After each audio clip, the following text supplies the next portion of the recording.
నమస్కారం. వార్తా విశ్లేషణ కార్యక్రమం లైవ్ షోకి స్వాగతం. ముందుగా ఈరోజు విశ్లేషణ. సాక్షి ఆంధ్రప్రదేశ్ చేతులు కాలాక సిట్ ఏపీ పరిస్థితులకు ఈసీ పక్షపాత వైఖరే ప్రధాన కారణం. రాజకీయ ఒత్తిళ్లకు తలగడంతో చెలరేగిన హింసాకాండ అంటూ ప్రధాన కథనంగా ఇచ్చారు. రైతుల ఖాతాల్లోకి పెట్టుబడి రాయితీ నేటి నుంచి జమ చేసేందుకు ఏర్పాట్లు. ఆంధ్రప్రదేశ్లో ఫ్యాన్ గుర్తుకు ఓట్లేయలేదని ప్రకాశం జిల్లాలో ఆత్మహత్యాయత్నం చేసిన ఓ వృద్ధుడు ఫ్యాన్ గుర్తుకు ఓటు వేయనివ్వలేదని చికిత్స చెందుతూ మరణించాడు.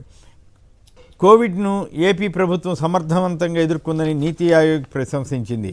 పల్నాడుపై పగబట్టిన చంద్రబాబు టీడీపీ శ్రేణులు రెచ్చగొట్టడమే పనిగా పెట్టుకున్నారంటూ స్టోరీ ఇచ్చారు. మానవుల సగటు జీవితకాలం పెరగడంతో పాటు వ్యాధుల ముప్పు కూడా పెరుగుతోందని అంతర్జాతీయ అధ్యయనం ఒకటి వెల్లడించింది. Sakshi Telangana Sonia birthday cut off December 9 వరకు పంటల రుణమాఫీపై రాష్ట్ర ప్రభుత్వ సూత్రప్రాయ నిర్ణయం. ధాన్యం దయనీయం, అన్నదాతను దెబ్బతీసిన వర్షాలు. ఎంబీబీఎస్ సీట్లలో ఉమ్మడి కోటా రద్దు, తెలంగాణ ప్రభుత్వానికి కాళోజీ యూనివర్సిటీ ప్రతిపాదన. వివాదాస్పద వ్యక్తులను వీసీ పోస్టుల్లో పరిశీలించొద్దని రాష్ట్ర ప్రభుత్వం ఆదేశాలు. రాష్ట్రంలో తెలంగాణలో మరో 2 రోజుల పాటు వర్షాలు పడుతున్న నేపథ్యంలో పలు జిల్లాలకు ఎల్లో అలర్ట్ జారీ అయింది. పోలింగ్ నేపథ్యంలో 4 రోజుల్లోనే దక్షిణ మధ్య రైల్వేలో 1/2 కోటి మంది ప్రయాణించినట్లు లెక్క తేలింది. ఈనాడు ఆంధ్రప్రదేశ్ ఇప్పటికీ కూడా రామోజీరావు తన వైఖరి మార్చుకోకుండా, పద్ధతిగా వ్యవహరించకుండా, అచ్చమైనటువంటి ఫ్యాక్షనిస్ట్ లాగా, మీడియా మాఫియాలాగా మారి రాతలు రాయటానికి ఎక్కడా సిగ్గుపట్టడం లేదు. చివరికి ఈనాడుని కులపత్రికగా మార్చడానికి కూడా ఆయనేం పెద్ద ఫీల్ అవుతున్నట్లు అనిపించడం లేదు. కులాన్ని బుధాన్ని వేసుకోవడం కోసం కొందరు అధికారులను బుధాన్ని వేసుకుని ఈ గొడవల్లో సస్పెండ్ అయిన వారిని కూడా సమర్థిస్తూ పిచ్చి రాతలు రాస్తున్న రామోజీరావు గారికి ఎవరు చెప్పాలి? ఇంతకంటే నీచానికి దిగజారడా?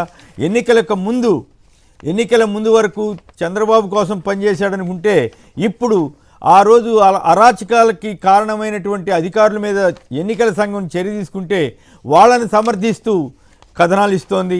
ఒక ఉన్నతాధికారి, సస్పెండ్ అయిన ఉన్నతాధికారి తెలుగుదేశం ఆఫీసులో కూర్చుని పోలీస్ స్టేషన్లకి వాళ్ళకి ఆఫీసులకి పోలీసులకు ఫోన్ చేసి ఒత్తిడి చేసినటువంటి అధికారికి అర్జెంటుగా పోస్టింగ్ ఇవ్వాలంటూ గొడవ చేస్తూ రాశారు ఈనాడు, ఆంధ్రజ్యోతి.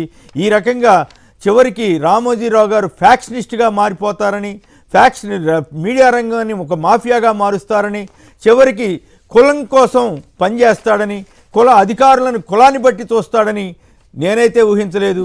చాలా దారుణంగా ఉంది ఈ పరిస్థితి. ఇది మారాలంటే ప్రజలు వాళ్ళకి బుద్ధి చెప్పకపోతే మాత్రం ఇంకా దయనీయమైనటువంటి పరిస్థితులు ఏర్పడతాయని చెప్పక తప్పదు. నిజానికి 2 వైపులా రాస్తే ఎవరు అభ్యంతరం పెట్టక్కర్లేదు. ఎవరి వైపు టీడీపీ తప్పు చేసినా, వైసీపీ తప్పు చేసినా 2 వర్షన్స్ రాస్తే అభ్యంతరకరం కాదు.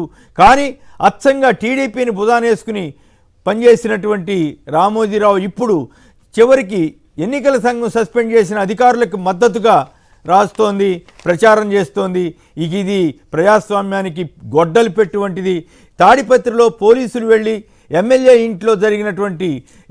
ఇంట్లో సీసీ కెమెరాలను సైతం పగలగొట్టి దొంగలకు మాదిరిగా వ్యవహరించిన తీరుపై మాత్రం ఎక్కడ ఒక్క వార్త రాయకుండా కేవలం వైసీపీ ఎమ్మెల్యేలు వాళ్ళ మీద మాత్రమే పచ్చి అబద్ధాలతో కూడిన వార్తలు రాయడానికి ఏమాత్రం సిగ్గుపట్టడం లేదు రామోజీరావు గారు, ఆయన సంపాదక సిబ్బంది అని చెప్పడానికి నేను చాలా బాధపడుతున్నాను. ఏపీ వెంకటేశ్వరరావు అవినీతికి పాల్పడ్డారని సెంట్రల్ విజిలెన్స్ కమిషన్ ప్రాసిక్యూషన్కు సిఫారసు చేసిన విషయాన్ని మర్చిపోయి ఈనాడు పోస్టింగ్ అర్జెంటుగా ఇవ్వలేదు, ఈ నెలాఖరికి రిటైర్ అవుతాడు అంటూ కేవలం ఏకపక్షంగా రాయటం.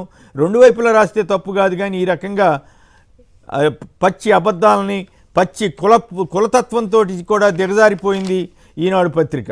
ఇక వివేక హత్య కేసుపై వ్యాఖ్యలు చేయవద్దన్న ఆదేశాలను సుప్రీంకోర్టు నిలిపివేసింది. ఈనాడు తెలంగాణ యాసంగి ఏటా అకాల వర్షాలు, వడగళ్లతో పంటలకు అపార నష్టం. మేడిగడ్డ బ్యారేజీ మరమ్మతుల పర్యవేక్షణ కమిటీ వేసేందుకు నీటిపారుదల శాఖ ప్రతిపాదనలు సిద్ధం చేసింది. థర్మల్ విద్యుత్ కేంద్రాల పనుల్లో జాప్యం జరిగినందుకు బెల్ సంస్థకు తెలంగాణ జెన్కో 460 కోట్ల జరిమానా విధించింది. నమస్తే తెలంగాణ సర్కారు మందు చూపు, ఎక్సైజ్ టార్గెట్ 45,000 కోట్లు అంటూ నమస్తే తెలంగాణలో వార్తను ప్రచురించారు.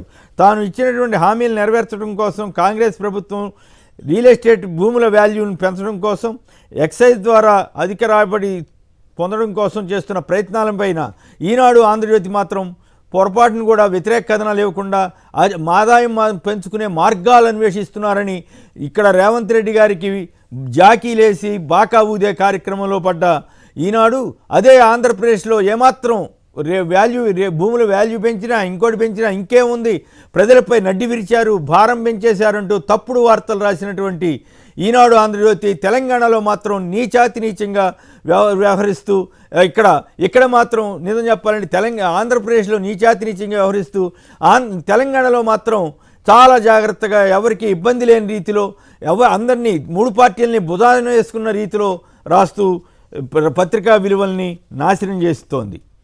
ఇక రుణమాఫీ చేస్తే మిగతా పథకాలకు డబ్బులు ఎలా అంటూ నమస్తే తెలంగాణ పత్రిక ఒక వార్తను ప్రశ్నించింది. వెలుగు ఫ్రీ బస్సు ఉన్న మెట్రో ఫుల్ అవుతోందని రోజు సగటున 5 లక్షల మంది ప్రయాణిస్తున్నారంటూ స్టోరీ ఇచ్చారు. ఈ కొద్ది రోజుల క్రితం మెట్రోను అమ్మేయాల్సిందే ఫ్రీ బస్ ప్రయాణం ఆడవాళ్ళకంటే అని ఎల్ఎన్టీ ఉన్నతాధికారి వ్యాఖ్యానించిన నేపథ్యంలో వెలుగు కౌంటర్గా ఈ కథనాన్ని ఇచ్చింది. బ్లూంబర్గ్ సూపర్ రిచ్ క్లబ్లోకి అదానీ అంబానీ చేరారు. మొత్తం 15 మందిలో బెర్నార్డ్ ఆర్నాల్డ్ తొలి స్థానంలో ఉన్నారు. వార్తా దినపత్రిక ఢిల్లీ లిక్కర్ స్కామ్ కేసు నిందితుల లిస్టులో ఆప్ను చేరుస్తూ ఈడీ ఛార్జ్షీట్ దాఖలు చేసింది. తెలంగాణలోని ప్రైవేట్ కాలేజీల్లో ఫీజు రీయింబర్స్మెంట్ స్కాలర్షిప్ల బకాయిలు 8,000 కోట్ల పైనే ఉన్నాయంటూ ఓ కథనాన్ని ఇచ్చారు. అలాగే తాజాగా ఆరోగ్యశ్రీ బకాయిలు 1,200 కోట్లు ఉన్నాయంటూ మరో కథనం. ఆంధ్రప్రభ నారాయణ ఇదో కార్పొరేట్ కాలనాగు అంటూ ఏపీలో నారాయణ విద్యా సంస్థల అక్రమాలపై స్టోరీ ఇచ్చారు. ఈడీ తోడేసిన సొమ్ము పేదలకే, అవినీతి పరుల నుంచి స్వాధీనం చేసుకున్న 1.25 లక్షల కోట్లను పేద వర్గాలకు పంచడానికి యోచిస్తున్నామని ప్రధాని మోడీ అంటున్నారు. నా కుమారుణ్ణి మీ చేతిలో పెడుతున్నా, తనలాగే రాహుల్ను ఆశీర్వదించాలని సోనియా గాంధీ ఎన్నికల ప్రచారంలో కోరారు. ఇక ఇంగ్లీష్ పత్రికలు చూస్తే పోలింగ్ శాతంలపై అధికారిక సమాచారాన్ని 48 గంటల్లో ఎందుకు ఇవ్వలేదని ఎన్నికల సంఘానికి సుప్రీంకోర్టు ప్రశ్నించింది. హవాలా లింకులపై పూర్తి సమాచారం ఇవ్వాలని ఈడీని సుప్రీంకోర్టు ఆదేశించింది. కాంగ్రెస్ గెలిస్తే రామాలయంపైకి బుల్డోజర్లను పంపిస్తారంటూ ప్రధాని మోడీ సంచలన వ్యాఖ్యలు చేశారు. ఈ వార్తను టైమ్స్, హిందూ మొదలైన పత్రికలు ప్రముఖంగా ఇచ్చాయి. నిజానికి ప్రధాని మోడీ ఇలాంటి వ్యాఖ్యలు చేయడం అత్యంత దురదృష్టకరం. రామాలయం సెంటిమెంట్ను వాడుకోవడానికి ఒక దేశ ప్రధాని ఇలా మాట్లాడడం పద్ధతి కాదనిపిస్తుంది. కర్కీవ్ను ఆక్రమించే ప్రణాళికలు లేవని, ఈశాన్య యుక్రెయిన్లో బఫర్ జోన్ ఏర్పాటే దాడుల లక్ష్యమని రష్యా అధ్యక్షుడు పుతిన్ చెప్పిన వార్తను డక్కన్ క్రానికల్ ప్రముఖంగా ప్రకటించింది. అలాగే బీఆర్ఎస్ పరిస్థితి గడ్డుగా ఉందంటూ, ఇది పరీక్షా సమయం అంటూ మరో స్టోరీ ఇచ్చారు. ఇవి ప్రధానంగా పత్రికలో వచ్చిన వార్తా విశేషాలు, వాటికి సంబంధించిన విశ్లేషణ.